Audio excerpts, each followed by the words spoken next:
Dans la démonologie, chapitre 1, verset 77, il est dit, les démons reptiliens, dans la catégorie des démons religieux, virgule, ce sont surtout,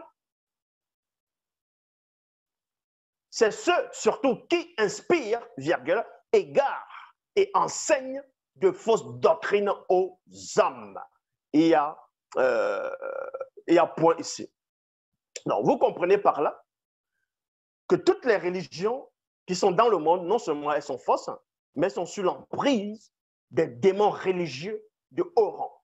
C'est pour ça que les religions ne s'entendent pas. Il y a des contradictions, il y a des confusions entre les soi-disant divinités, entre les récits, entre les prophéties, les visions, ainsi de suite. Tout ça, c'est faux.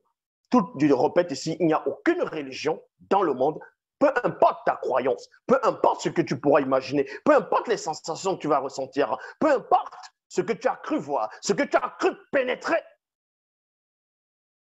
toutes les religions sont fausses. Et ces religions sont sous l'emprise et sous l'inspiration occulte des démons religieux de haut rang. Et les démons religieux de haut rang travaillent aussi beaucoup avec les démons guerriers. Ça veut dire que dans une religion, les démons religieux vont apporter la fausse doctrine, vont apporter des fausses visions, vont apporter des sensations, vont apporter une fausse croyance tout simplement, un faux livre, ainsi de suite, vont inspirer des gens dans des visions qui ne tiennent pas, dans des récits mensongers. Et ensuite, c'est maintenant pour imposer cette croyance, pour imposer ce dogme-là, pour imposer cette doctrine, pour imposer cette anti-vérité. Ces démons religieux vont faire appel aussi à d'autres espèces qu'on appelle les démons guerriers. Et ce sont ces démons guerriers qui vont, ce qu'on va appeler la barbarie. Donc, ils vont tuer des personnes au nom d'une religion, au nom d'une divinité, au nom d'un supposé Dieu. Vous voyez? En disant que c'est Dieu qui les envoie, que c'est l'ordre établi, l'ordre divin qui doivent exercer sur la terre. C'est parce qu'ils vont ramener ce qu'on appelle la barbarie, la terreur, terroriser les gens, s'aimer le désordre, le chaos, parce que ces démons religieux avancent avec les démons, on va dire, les démons guerriers de haut rang. Et ces démons aussi vont aussi souvent travailler avec les démons familiers. Les démons familiers pour faire croire aux gens dans certaines religions, certaines croyances, croire à la réincarnation, croire que telle personne va revenir, telle personne revient, on va dire spirituellement dans les visions, que les morts ne sont pas morts, ainsi de suite. Bon, c'est-à-dire certains morts qui ne connaissent pas le verbe. Et on vous apprend ici dans Démonologie, chapitre 1, verset 77, comme j'ai lu, les démons religieux, les démons reptiliens, dans la catégorie des démons religieux, virgule, sont ceux surtout qui inspirent, égarent et enseignent de fausses doctrines aux hommes.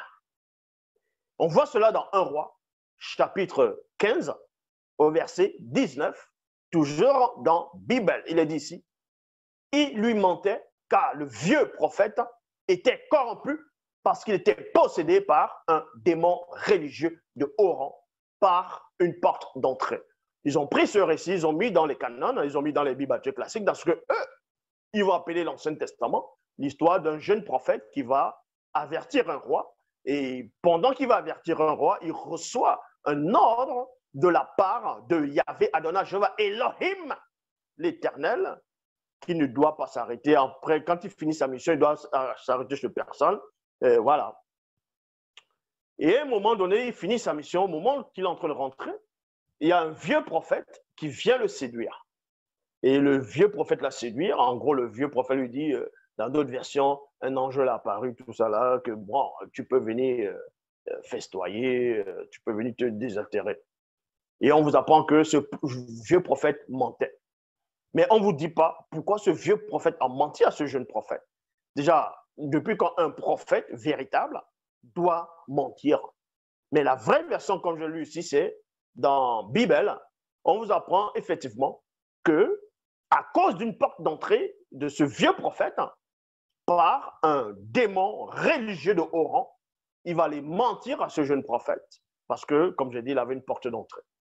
Koudoumane, chapitre 44, au verset 16, il est dit ici, « Lorsqu'un non-initié écoute la parole du royaume et ne la comprend pas, les démons religieux viennent et enlèvent ce qu'il a été semé, ce qui a été semé dans la conscience de son cœur. » Il y a 2 points.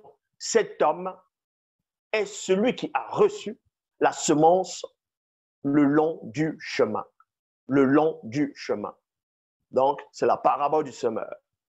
Dans la parabole du semeur, dans les Bibles classiques, on vous dit le soi-disant Jésus-Christ, il va donner la parabole, mais sa parabole n'a pas de sens. Vous voyez, sa parabole n'a pas de sens. Bon, quand il dit n'a pas de sens, n'est pas en profondeur, parce que ce n'est pas le vrai Christ. Ils ont juste pris l'histoire de Joe qui est le vrai Christ noir. Ils l'ont introduit dans les canons. Ils ont changé sa couleur, ils ont changé son lieu de naissance, ils ont changé ses propos, beaucoup de ses propos. Ils ont changé même son origine, tout simplement. Et ils ont inventé le personnage de Yehoshua Amashia, que même les faux juifs ne reconnaissent pas. Donc, cette parabole, en gros, cette histoire, c'est quoi? C'est que quand quelqu'un reçoit la parole du royaume, donc la parole du royaume, c'est quoi? C'est celle que j'apporte. C'est ce que l'enseignant ramène dans votre quotidien. Lorsque la parole de délivrance, la parole du royaume est prêchée, est présentée, et que tu ne la comprends pas, ça veut dire que tu vas dire, il est en train de délirer, il est en train d'égarer le peuple de Dieu, repens-toi, Jésus revient, ainsi de suite, les patati, les patata. Donc, quand vous ne comprenez pas le message que j'apporte, c'est parce que vous êtes perturbé, parce que vous êtes dérangé. Vous êtes dérangé par quoi? C'est-à-dire par des démons religieux. Ce sont les démons religieux qui viennent, ils enlèvent ce qui était sémé dans la conscience de votre cœur. Et Sombé, chapitre 46, au verset 1, il est dit ici, mais le monde dit clairement que dans les derniers temps, quelques-uns abandonneront la foi, virgule, pour s'attacher à des esprits séducteurs et d'égarement, virgule, à des enseignements inspirés par les démons religieux. Est-ce que vous comprenez? Des démons religieux. Donc, vous voyez par là que ce sont les démons religieux qui égarent des personnes, qui vont vous dire, qui vont vous inspirer à aller invoquer telle divinité, faire des sacrifices d'animaux ou se prosterner devant une statuette, aller devant des crânes, aller invoquer des ancêtres, ainsi de suite. Bref, il y en a tellement dans le visible, tellement dans le monde, qu'ils sont tous pleinement dans la confusion. Et ceux qui sèment cette confusion, c'est tout simplement les démons religieux. Apocalypse chapitre 2, au verset 17, toujours dans la Bible, il est dit ici, « Mais j'ai quelque chose contre toi, c'est que tu as là, près de toi, virgule, des gens attachés à la doctrine des démons religieux. » Donc, beaucoup de personnes sont attachées à la doctrine des démons religieux.